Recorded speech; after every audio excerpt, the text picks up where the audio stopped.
ઓમ નમો નારાયણ. હું અરુણાબેન પી ગોસ્વામી સુરતથી તમારું સ્વાગત કરું છું અરુસ કિચનમાં. તો આજે આપણે બનાવશું મકાઈના પુડલા.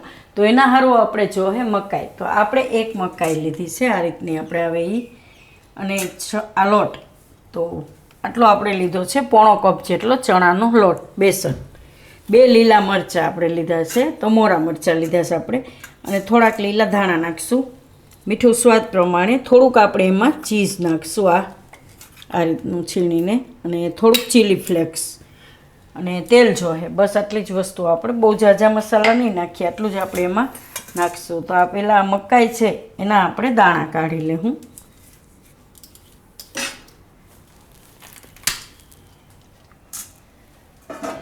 તો આને આપણે આ રીતે દાણા બધાય કાઢી લેવું.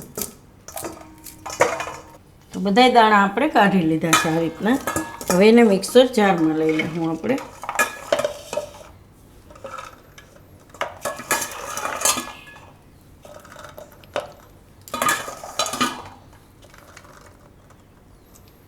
થોડાક આને ફેરવી લેવું આપણે. એકદમ આવું પેસ્ટ નથી બનાવવાની, પણ થોડાક અધકચરા આવે જોઈએ આમાં થઈ જાય તો સારું. પહેલી વાર નહીં ખાસ આમાં મકાઈમાં, ટ્રાય કરીશ.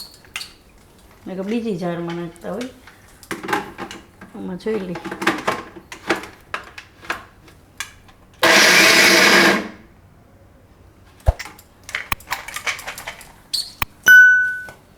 આમાં વધારે થઈ જાય. હા, એવું નથી કરવું આપણે, હાવ છૂંદો નથી કરવો.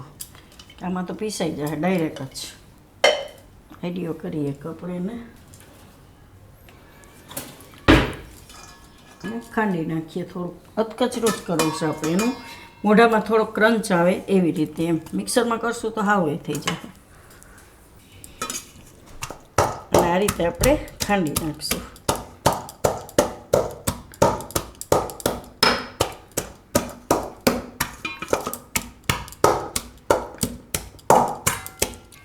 આ રીતે તમે વાટકો કે ગ્લાસ કે ગમે એ લઈને, લોટો કે ગમે એ હોય એનાથી કરી, જલ્દી થઈ જાય આમાં. કેમ કે ક્યારે લાગ આવે ને આમાં, આ રીતનું આખા રહી જાય તોય વાંધો નહીં, પણ હાવ છૂંદો નથી કરવો એમ.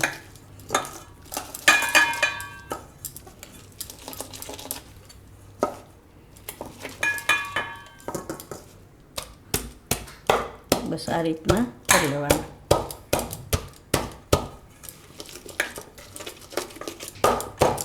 બસ આ રીતનું જોઈએ આપણે. હવે આમાં બીજા મસાલા નાખી દેવું. તો મરચાં સુધારી નાખીશું.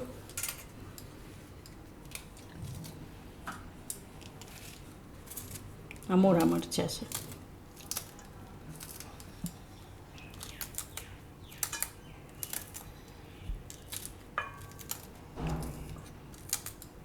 બીજું કંઈ મસાલો, હળદર, ધાણા જીરું કંઈ જરૂર નથી આમાં. એકદમ મસ્ત ટેસ્ટ આવશે. ખાલી મકાઈનો ને ચીઝનો ને ચીલી ફ્લેક્સ એકદમ મસ્ત આવશે ટેસ્ટ.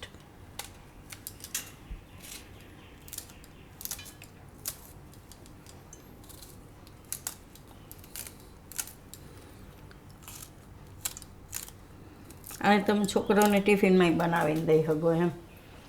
તો મકાઈ અગાઉથી તમારે ફોલીને રાખી દેવાની ફ્રીજમાં, તો કંઈ વાર નહીં લાગે, 10 મિનિટમાં થઈ જાય તમારે. હવે આમાં નાખી દે હું આ ચીલી ફ્લેક્સ, લીલા ધાણા,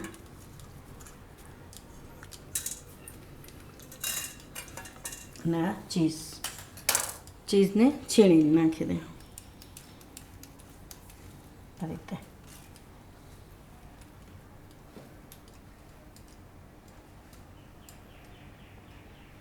થોડુંક ઉપરથી નાખીશું આપણે. હવે આમાં મીઠું સ્વાદ પ્રમાણે. જો ચીઝમાં મીઠું હોય, થોડુંક ખારું હોય તો મીઠું એ રીતે નાખવાનું. લોટ આવે એટલે આપણે જરૂર પડે મીઠું.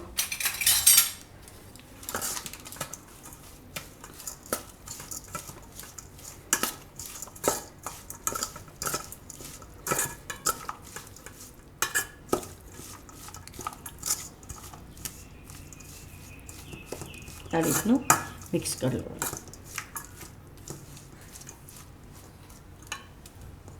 તો આ રીતનું મિક્સ કરી લેવાનું. હવે આપણે એમાં નાખી દઈશું આ ચણાનો લોટ, બેસન.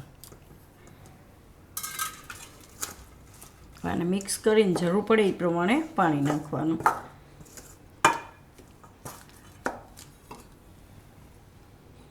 થોડું થોડું નાખતું જવાનું, મિક્સ કરતું જવાનું. પેલા ગેસ ચાલુ કરી દઈએ આપણે, એટલે તવી આપણી ગરમ થઈ જાય.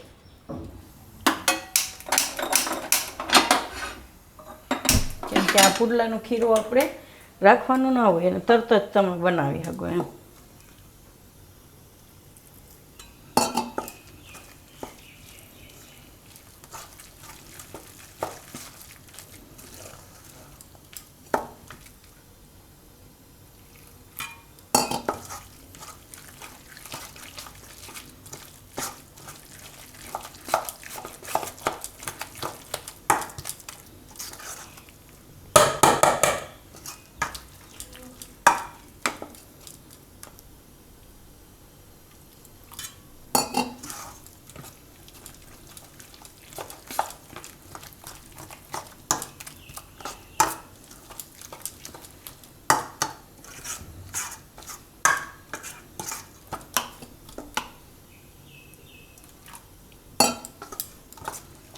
બસ આ રીતનું આપણે ખીરું જોઈએ.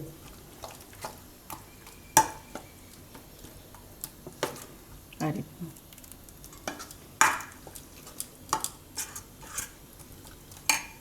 આને થોડુંક ગરમ થવા દે હજી. તો આપણે તવી ગરમ થઈ ગઈ છે, તો ગેસ હવે ધીમો કરી દેવાનો. ગરમ થઈ જાય એટલે થોડુંક તેલ લગાવી લે હું આમાં.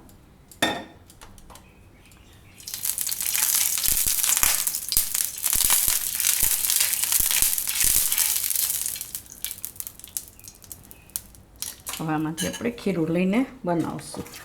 એકવાર પાછું ફેરવી લેવાનું.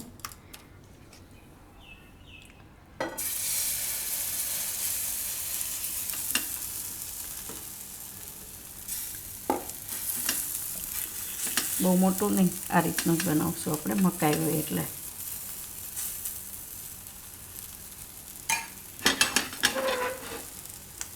ઉપરથી થોડું ચીઝ નાખીશું.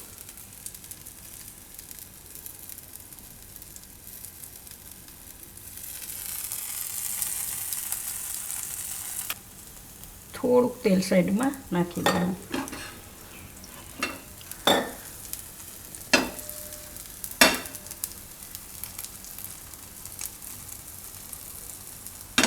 અને નીચેથી પકાવી લેવું આપણે. થોડુંક નીચે પાકી જાય પછી ફેરવવાનું એને. હજી થોડીક વાર પકાવી લેવું.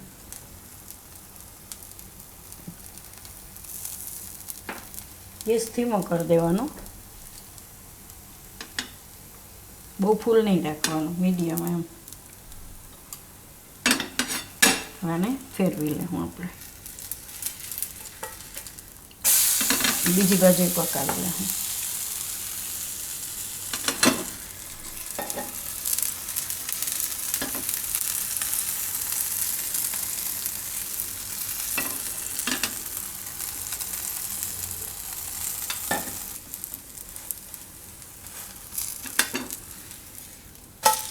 આ રીતે બે બાજુ પકાવી લેવાનું.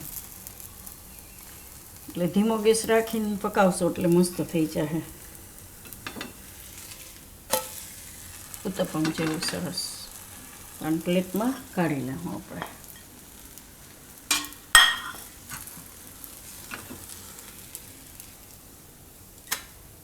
આ રીતે બનાવી લેવું. બીજું આપણે એમાં મકાઈ હોય એટલે થોડુંક એ રીતનું જાડું થાય એમ.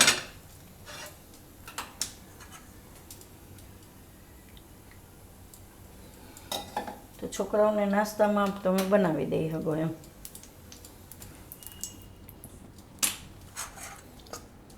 આમાંથી ઘણા બનશે, લગભગ 6-7 તો બનશે જ એમ.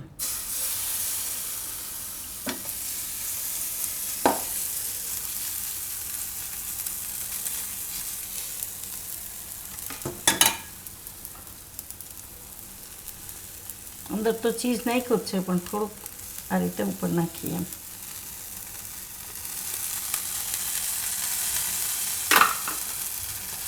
બધાય આપણે આ રીતે બનાવી લઈએ.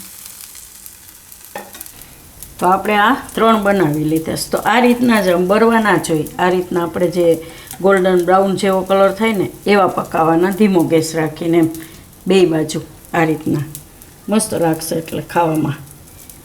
અને આનાથી લગભગ આટલામાંથી આપણે 6 જેટલા બનશે. આ 3 થયા ને 4 ને જે આમાં 2 છે થાય એટલું ખીરું એનું એમ, એટલે 6 થી 7 એટલા બનશે એમ. તો તૈયાર છે આપણા મકાઈના પુડલા. તો જો તમને મારી આ રેસીપી પસંદ આવી હોય તો એને લાઇક કરજો, શેર કરજો અને મારી ચેનલને સબસ્ક્રાઈબ કરજો અને બેલ આઇકન દબાવવાનું ના ભૂલતા. કમેન્ટ કરીને કહેજો કે તમને કેવા લાગ્યા આ મકાઈના પુડલા.